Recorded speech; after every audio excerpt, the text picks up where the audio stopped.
I'm at Attingham Park today with Kellie Scott, who's the volunteer manager. Could you tell me a little bit about your role? Sure, I've been involved since 2009 and basically it's a fantastic job because I get to work with some really lovely people. We've got about 550 volunteers across the site, so my job is everything from recruiting more people to join the team through to making sure that it's a great experience for them whilst they're here. And what kind of roles can you sign up for? Oh, there's hundreds, well, this is a slight exaggeration.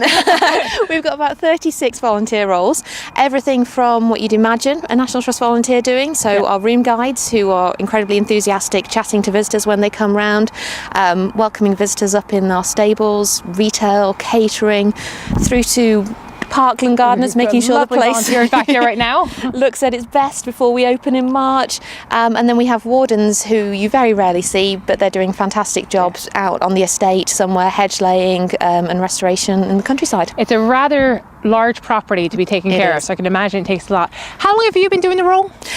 This specific role for 3 years now, but been involved at Attingham for 7 years, working with volunteers the entire time. And how did you get involved in the volunteer coordinator manager role? It was something that I was asked to be involved with in addition to another role that I was doing. It was just making sure that everything was good with volunteering and that we had some recruitment going on. And then about 3 years ago, we had a bit of a change at the property. We had a huge influx of volunteers because we started to open more. And our general manager, our boss, was fantastic and decided that actually it would be great to have somebody who could look after this and deal with it day to day because it's quite a task. So the volunteers come in on a rota, or you just send out an email, or how do you do this? It's very flexible. Most of the departments just have a list of all the dates in the coming year and people just put their name down when they know they can come in, which they can do, and some very organised people can do months in advance. Love those people.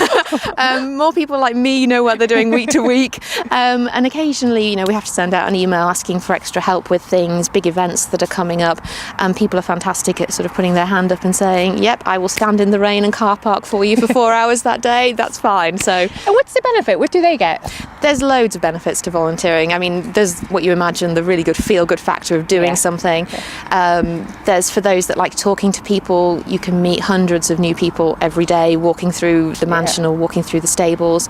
There's all sorts of benefits that we like to say thank you with. So we have big Christmas parties, barbecues, days out, and you're just part of, I know it sounds very corny, but sort of a bigger family of about 500 people. Hi Pierce, you're a volunteer here. That's right. What kind of roles do you have here? Predominantly in the garden and the parkland. I used to do some work in the house as well, room guiding, but I enjoy the work in the garden now, and I do that throughout the year.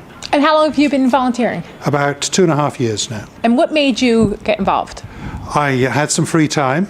I'd been a member of the National Trust for about 25 years and visited Attingham many times just for a walk, and I thought, see what's going on there. And I think it coincided with a campaign they ran on Shropshire Radio saying they were looking for volunteers. So, did you have any idea when you came in what you wanted to do?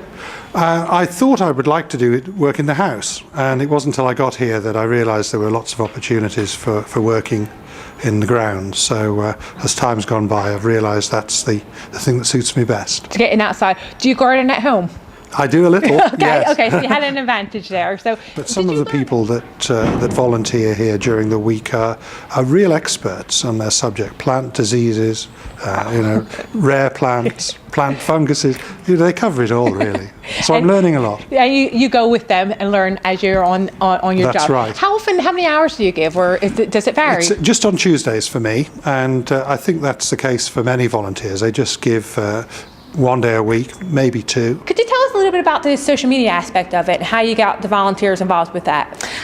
Well, we're very tentative, very early stages with social media and volunteering. We've got our own Facebook page for the volunteers, which we encourage them to contribute towards. It's also quite a good way of us getting messages out there about how great volunteering is as well, so people can have a look at that if they're thinking about joining us.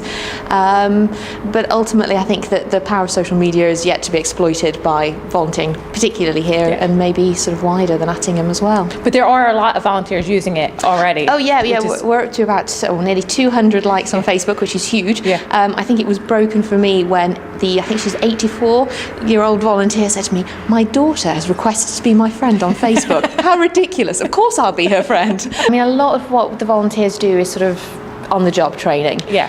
If there is something specific that comes up, for example, we've just started a roofing project, so we trained some volunteers to deliver tours, and we did quite a lot of training around not just the content, but how to deliver a good guided tour for them as well.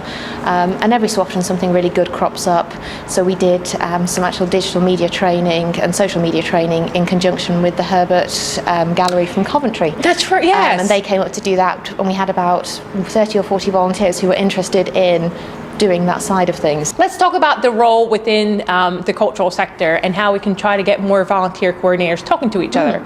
Do you do that within Shropshire already? I do a little bit, and it's been quite a slow process because it's just finding out who else is out there. So I know Lucy down the road at Ironbridge, and we've worked together a few times.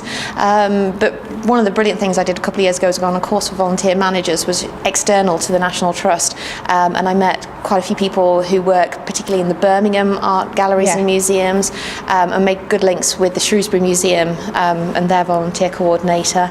I mean, people are giving up their time and doing something for a good cause, so I think that making sure that they're fully supported in what they do is absolutely critical. And I think it's great recognition that actually there is somebody who can do this full time, and very honest with potential volunteers about the role they're going into, and because you don't want to put somebody out there and then to have a terrible experience and to walk away thinking, I am never doing that again.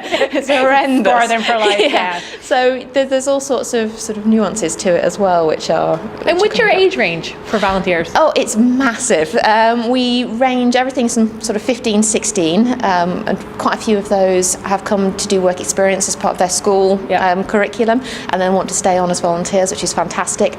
All the way through to, I think, 94 is our oldest volunteer, who comes in once or twice a week for a couple of hours, and she's absolutely fantastic. We have to name check. That's Bertha. Bertha Wilson. Bertha. And I would love to meet her eventually. She is absolutely fantastic. She's been doing it for about 20 years now at Attingham, but I know that she's got loads of other voluntary commitments outside of Attingham as well. I love it. You do. Absolutely. She's amazing. Well, thank you ever so much for taking your time to talk to us today. No problem at all. Thank you. Thank you.